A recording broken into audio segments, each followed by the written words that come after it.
Welcome back to the channel, everyone. Today I'm going to be giving you a December update on the housing market, and I'm going to be trying to explain why the housing market is still rising, if the housing market is actually going to crash, and if it does crash, when. If you've taken a look at the stock market recently, you'll know that it's at an all-time high, and the market actually just had its best month since 1987. The housing market is also setting new all-time highs, and this is a bit worrying considering we're still right in the middle of the pandemic. Right now in December we do have some promising signs of a cure, but these potential treatments are still really in the research phase. It's not as if they're being manufactured and distributed right this second. Could the market be jumping the gun a little bit early? But before we get started, only about 17% of you are actually subscribed to the channel, which is really low. So subscribe, it's free and you can always unsubscribe later. Now let's get into the video. Let's start by talking about what's happened to house prices in the last month or two. Mortgage applications in both the US and the UK have been rising dramatically, and this is causing an increase in house prices. In the UK, prices rose about 1.7% in September alone, and in the US, prices also rose by about 1.7%. Now, we don't have any more up-to-date data just yet because this data is usually published about a month and a half behind in both parts of the world. But general consensus of the experts is that prices have probably risen about another 0.8% in October, with a similar rise expected for November as well. Many people tried to push through or are trying to push through the sale or purchase of a new home. The UK has recently just been released from its second lockdown, and there's fears that parts of the US could be entering a second lockdown in the not too distant future. Therefore, we can see that at the moment, in terms of growth, the market is showing no signs of slowing down. People are going out into the market to try and buy something now due to the uncertainty of a second or third or fourth lockdown, and therefore people are willing to pay extra for a quick completion. Especially with the stamp duty cuts in the UK and the low supply of new homes onto the market in both the UK and the US, and low interest rates, it's created an almost perfect market for rising house prices. Obviously, yes, a lot of people are currently unemployed or on furlough leave here in the UK, but unemployment has been rapidly decreasing over the last few months. Unemployment was near around 15% back in April, but has now decreased to around 6%, only a few percentage points higher than the average rate of unemployment. But this fall in demand caused by the higher unemployment is actually being countered by the low interest rate environment and the low supply of new homes onto the market.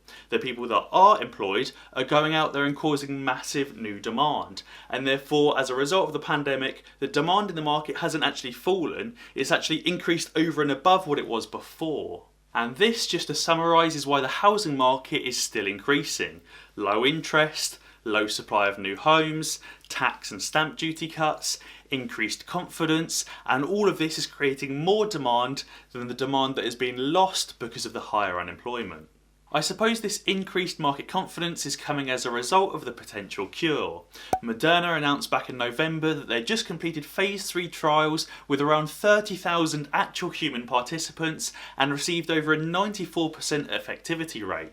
Pfizer also announced back in November that their vaccine had received a 90% effectivity rate after being tested on around 42,000 human participants. A number of other companies like AstraZeneca, GSK and more are also trying to get in on the action with their own vaccines.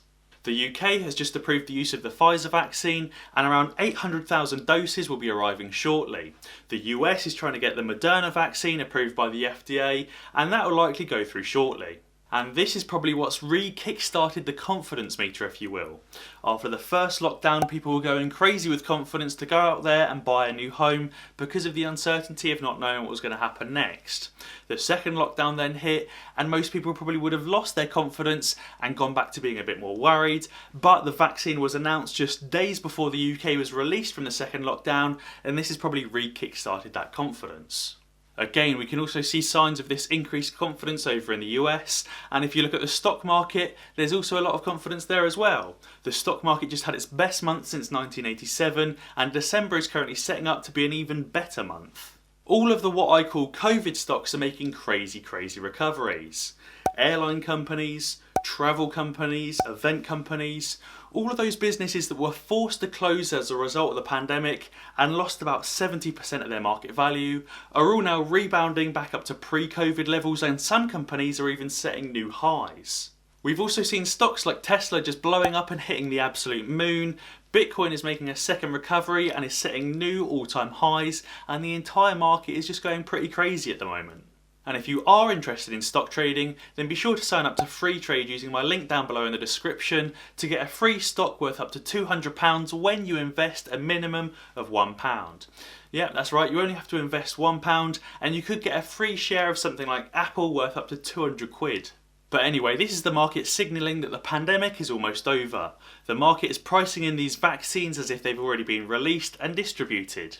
Is the market jumping the gun a bit? Maybe. But as I said earlier, there's two companies that do have a vaccine with over a 90% effectivity rate, and they're getting approved as we speak.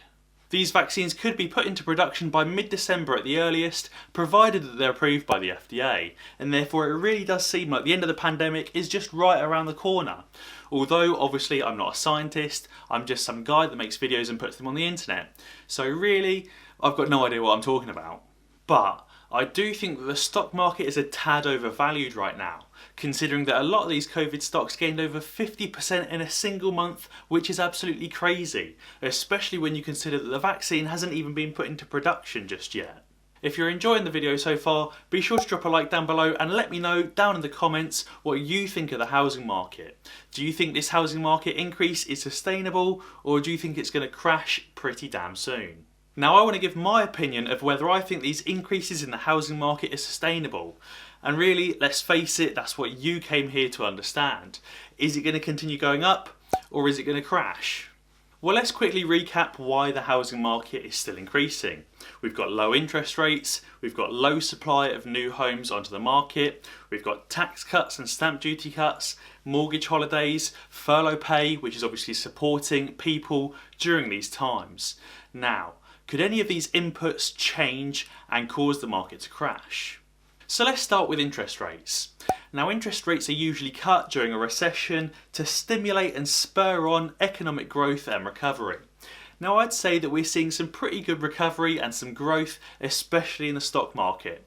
And therefore, at some point, the government are going to have to increase these interest rates back up to curb the runaway growth and the runaway inflation. I don't think that the government are going to start increasing interest rates back up right this second. I think they're going to wait at least until the vaccine has been developed and distributed, and therefore we're going to continue to see that low interest rate environment, and people are going to continue getting great deals on a mortgage. Obviously, when the interest rates go back up, then mortgages are going to become more expensive, and more people are going to be put off from moving home. Obviously, if people are put off from moving home, then the demand in the market is going to fall. And if the supply in the market stays where it is or goes up, then house prices are going to fall as well. And that's why rising interest rates are usually bad for the housing market, and an interest rate cut is usually good for the housing market. Now let's talk about the low supply of new homes onto the market. Well, house builders have been pretty busy recently, especially as the construction industry was excluded from the second UK lockdown, and therefore I do expect a steady stream of new homes to come onto the market, and therefore I expect the housing market to start slowing down in terms of growth. What about stamp duty cuts, tax cuts, and we might as well throw mortgage holidays in there as well? Well, in the UK we've got a deadline of the 31st of March until those tax cuts end. And for our mortgage holidays, the last application that you could make was the end of October, and that will last for 3 months, and therefore the end of January is when our mortgage holidays end. Now, if the furlough pay support ends and the tax cuts end and the mortgage holidays end before the vaccine is developed and released, and the world gets thrown into another lockdown, we could see a really big rise in unemployment. We could still see a rise in unemployment if the vaccine was released today and there were no more lockdowns. But I do think this rise would be quite small and kind of only confined to those businesses that are on the edge of bankruptcy or have already gone bankrupt, like the Arcadia Group and other high street shops. Most businesses out there have survived the last 9 months and are going to continue surviving. Obviously, those businesses, again, that are on the edge, like high street shops, might be going bankrupt anyway, pandemic or not. If there is a small rise in unemployment, then it's likely that this new demand is going to continue to exceed the fall in demand as a result of the unemployment, especially in this low interest rate environment. But obviously if there is a big rise in unemployment and the mortgage holidays end and the tax cuts end and the support ends before the vaccine is announced, then we could see a really big problem and we could see quite a big housing market crash. Obviously if there's a big rise in unemployment and the mortgage holidays end and the world gets thrown into another lockdown, then people obviously won't have any money to pay their mortgage and will lose their homes. And if millions and millions of people do lose their homes, they'll end up on the market causing a massive increase in supply. And obviously if the interest rate goes back up and those tax cuts end, then we'll see a massive reduction in demand, which will obviously cause a massive housing market crash. In terms of when we'd see the housing market crash, it will be after the end of furlough and after the end of the job support scheme, when the world gets thrown into another lockdown, as that's when all the unemployment will kick in and when everyone won't be able to pay their mortgage and will lose their home. If we don't end up in another lockdown, then somewhere between 95 to 99% of people will get their jobs back and will be able to continue paying their mortgage. Obviously there will be a small percentage of people that work for companies like the Arcadia Group or Debenhams or other high street shops that might go bankrupt and people might lose their jobs. A small rise in unemployment, like a few percentage points, wouldn't be enough to crash the housing market. But obviously if suddenly loads and loads of other sectors started going under as well, and there was a massive increase of say 10 to 15% of unemployment, then we would see a big housing market crash. As always guys, if you enjoyed this video, then be sure to check out some of my others. Alternatively, subscribe to the channel and ding the notification bell, because that way you'll be alerted when I upload a new video. Cheers!